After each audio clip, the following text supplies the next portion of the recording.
Kiara exclusive. Minalaka, Minafo, Wakafo, Chaoli Watage,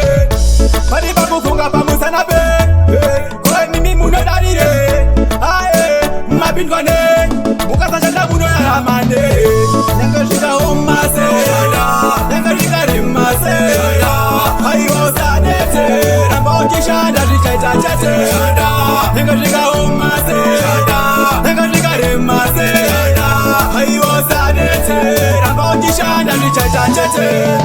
Washinzwere iwe mwana komanda Sunga disibeje kumirira abana Panorojika torore kuita wana Nungo akatirira ora mangwana Hana newe mwana zikana Uzaita tipambi chiunza kana Konengo njito shanda ochito plana Owane wako tazoba bawe wana Nyangashika omase Nyangashika rimase Haiwa usadete Rambo kishanda rijaita chate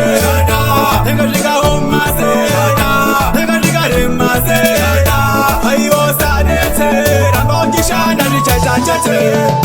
Harimo hana mari mumuzika Hana baba mumushikashika Hari kutashana rijitedeka Kumashure do hani bocheruka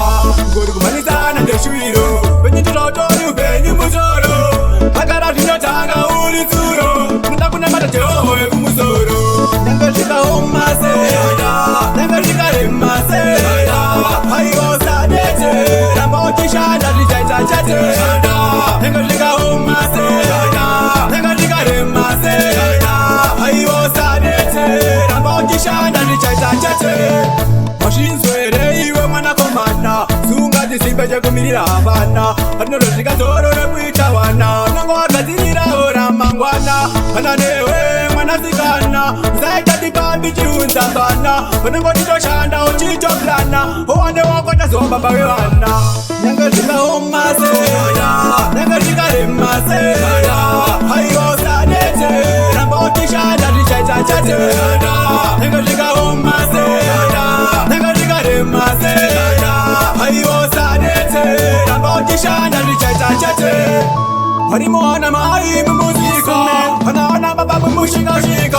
Hari kutashana rijitedeka Kumashure do hani bocheruka